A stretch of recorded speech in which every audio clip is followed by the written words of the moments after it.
know when I first signed with him that they really had a lot of interest in me. I really didn't know anything much about them having interest in me other than that, honestly.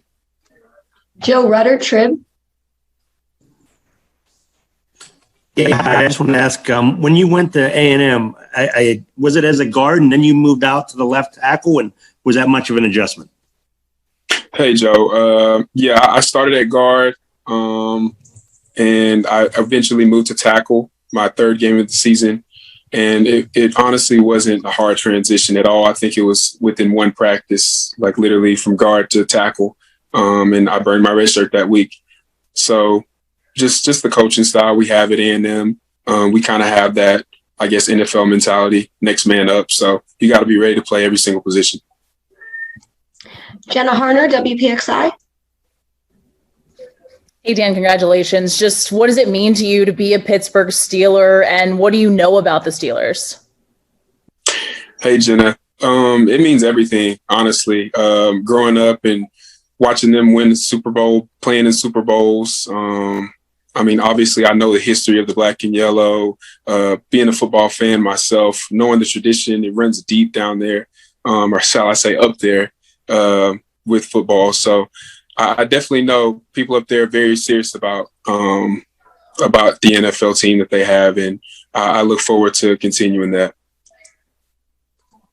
Jeff Hawthorne, 93.7. Hey, Dan. You mentioned earlier the mentality of the school. How about yourself? How would you describe your mentality playing football? Hey, Jeff. I would describe my mentality as hardworking. I think this game requires a lot of preparation, a lot of hard work. And I think regardless of the talent that you do have, I think you still have to work hard every day, and you still have to prepare yourself, obviously, for those moments. And that's the mindset that I have. Chris Carter, DK. Hey, Dan, congrats again. The Steelers have, in their offseason, have talked a lot about upgrading their run game. Of course, they got Najee Harris, and you're the second lineman they picked. What part of your game have you always been confident in your ability to kind of get guys off the ball and help your offense generate the run game? Appreciate you, Chris. Yeah, man. I think this year we showed that in this A&M offensive line that we love to run the ball. That's what we want to do. We want to run the ball. I mean, we get excited when our coach calls a run play. So that I think alone should just tell you enough about the demeanor in which myself and my teammates we had this past season. Alan Saunders, Pittsburgh Sports Now. Hey, Dan, congratulations. I just want to ask about your experience. You played as a freshman. You were a 3-year starter, mostly at left tackle. Do you feel like you're maybe mentally more prepared than some of the other guys in this class, just because how many reps you've gotten, and obviously playing at really high level opponents in the SEC? Hey, Alex. Somebody actually told me maybe about a year or two ago when I first starting at left tackle. This is the experience position. The more you play, the better you're going to get. I think experience is definitely side, and I think that's something that's helped me along the way. So I definitely believe that playing against SEC competition every week, and also being a 3-year starter, getting all those game reps, I definitely think it plays a part, most definitely. All right, these are going to be the last 4. Brooke Pryor, ESPN. Hey, Dan, when we talked with Adrian Klemm last night, he mentioned that they're looking for guys that just have this inherent nasty streak in them. I know you played with the Maroon Goons. That's the whole thing. Do you feel like you have that nasty streak? Can you turn it up to that level? Is that part of your demeanor and your personality on the field? Hey, Brooke. Yeah, I think it definitely is, honestly. And like I said, like I mentioned to Chris earlier, I think that I exhibited that this past season with us having a tremendous run game at A&M and moving guys out the way and paving the way for running backs in the backfield. Chris Adamski, Trib. Hi, Dan. Nice to meet you under these circumstances. there's 3 questions, but they're all real short and can answer quick. It's Junior. Do you prefer to have Junior as part of your name? Is there reason for that? Do you go by Big Dan? I'd say your Twitter handle. And then have you met Kendrick Green at all? They are part of your draft class or know of him at all coming in? He was the 3rd round pick. Hey, Chris. Yes, I do. I do like to go by Junior. Yes, I do. My nickname, I guess you could say, is Big Dan. Yes, that is true. And Kendrick Green, man, that's my guy. I literally texted him right before the pick went up and let him, hey, we're about to be teammates, dude. So, yeah, I'm waiting to talk to him in a minute. So we train together. All right. That's all we got. Thank you so much, Dan. And everybody else who's on the line, we're going to have Adrian Klemm here in just a minute on this call. All right.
All right, everybody, appreciate your time. We have Adrian Klemm here. Adrian will open it up on our most recent draft selection, Dan Moore Jr. Adrian, it's all you. I'm really excited about getting Dan, athletic guy that's long.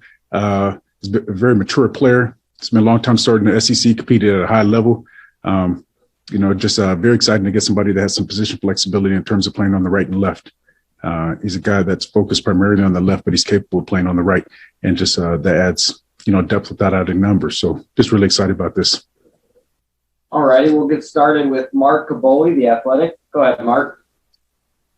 Hey, Adrian. I'm sensing a pattern here through first 4 picks.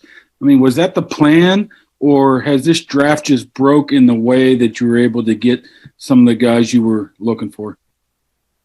You're talking about in terms of our team plan or the plan within our room? The plan, both, I guess. I can't speak for the team. That's above my pay grade or whatever. But in terms of what we're looking for in the room, these are exactly the type of guys we want. Guys with position flexibility that are that played at a high level, that have shown their availability through being healthy. And we've addressed those needs. I'm just really happy with the results right now. Christopher Carter, PK Pittsburgh Sports.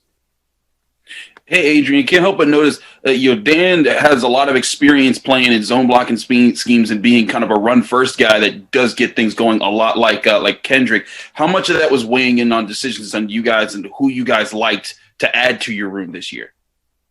I mean, it weighed in big time. I'm not going to sit here and act like that's not hasn't been a concern here. We want to improve our run game, and we want to get guys within on our team that can thrive in what we're going to do schematically. And we believe that both those guys can do those things, and they can perform at a high level because we've seen them do it already. Chris Adamski.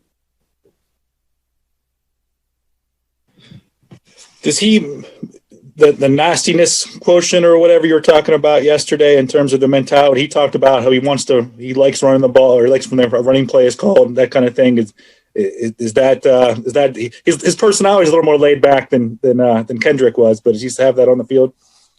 Yeah, I mean, guys could be a certain way off the field, but he could turn it on the field. This is a guy that is more than capable of being nasty and playing physically and finishing and all those type things. And, to address, you hear some of the things Mel Kiper, some of these guys say, talking about physicality. I mean, that guy has finished and pounded people in the dirt. Sometimes schematically what people are asked to do on a collegiate level or NFL level, sometimes you can't do certain things because it's not within that scheme. But there's plays that we've seen him finish guys off and do the extra and take guys to the sideline and all that. And just, it's not flashes. I mean, he plays consistently, at a high level with the high motor. And just, I'm really excited about that. Like I talked about yesterday, it's always exciting when you don't have to beg a guy to do those things, and he does that naturally. Brooke Pryor. Hey, Adrian, given the depth that you guys have at tackle right now with Banner and Chukso Okorafor, do you view this pick as more of a project down the road, or how NFL ready is Dan at this point in his career? I don't view him as a project at all. Throwing him right in the mix in terms of competing. We haven't decided if it's going to be right or left. He's capable of playing both sides. But I mean, it's a guy that started, I don't know, over 30 games in the SEC. I mean, that's dang, close to being. There's a lot of guys in that league that are going to be in this league someday soon, or that are in here now. And so I think he's more than ready, to compete and to accept the challenge that's ahead of him. So I'm not really concerned about that. Jim Waxel. Yeah, Adrian, looks like you have I think I'm following up on Kaboli's question a little bit. It looks like you have the makings of a real physical offensive line, more so than in the past. And DeCastro, I'm assuming, is going to be your key guy as a leader. How are you going to work all that? Can you repeat the last part? I'm sorry. How are you going to work DeCastro being the leader, teaching these young physical linemen how to play physical football? That's what we're trying to get, a certain kid in here that has a certain mindset already. And there's some young guys that have been here that do have that mindset. And Dave comes from that background. One of the things that they use at Stanford is they call it building a bully. And, that was when Dave was playing there, and a couple years after that was one of the most dominant run games in terms of offensive linemen going to the league and running backs and all those things like that. So he has it in him, and he's shown that. He's been one of the most, he's not just a gifted athlete, but he's been one of the most dominant, players in the league when he's healthy. And those guys will follow his lead. It's not so much about what he says vocally. It's just you go and turn on the film and you watch him, and he inspires those young guys. And I think him being around so many young guys going into the season, I think it's going to energize him. You can already see it already with, the times he's come up here. He's excited about things and he's ready to go, and, we're ready to roll. Noah Strackbean. Hey, Adrian. I don't know, were you guys aware that Dan and Kendrick knew each other and trained together, and how much does that help their transition into the league? I don't know about how much it helps to transition. A number of us know the guy they're training with down there, and he does a really good job. And just, in terms of you could check in and see what, I guess right now that they're on our team, you could check in to see what they're doing, but I'm not really too worried about that, checking on them. They just have a different mindset in terms of their work ethic and all that. And I don't think, I think it prepares them getting ready for the season in terms of conditioning, but what they're really, in terms of getting them ready for the season, it's getting here in the classroom, virtual meetings, and all those type of things, and just being around the guys. I think then we'll be able to really tell what they're made of. Jeff Hathorn. Hey, Adrian, you mentioned the versatility for Dan to move left or right. How about at guard? He played guard earlier in his career. Does he have an option, or do you think there's a chance for him to play guard for you? He's shown that he can do that, but that's not where we have him penciled in right now. I could say that maybe he'll get a shot out there, but the reality is he'll be a tackle, and we'll just see how he progresses from there. Brian Backo. One thing I noticed about both Dan and Kendrick is that I don't think either of these guys have missed a start or a game in college. How much did you guys prioritize durability, I guess, this year, especially with the unique circumstances of no combine and maybe not as much medical info on some other players? That wasn't a defining factor, but it definitely was something that was factored in. I mentioned that early on during my intro. It's just that their level of availability throughout their collegiate careers were really impressive, and be able to, both of them have battled through some things and be able to continue to play at a high level to the point where, some of us didn't even know there were possibly issues during the season until after, because there was no drop in their play. They fought through things. It's just something they should be commended for, because a lot of guys don't do that. And then going into the season and playing it and not opting out, I mean, just all those things just talks their level of commitment to their team and to their craft. All right, we'll wrap it up with Alan Saunders. Alan? Andrew, you talked about his NFL readiness and obviously a lot of experience in the SEC.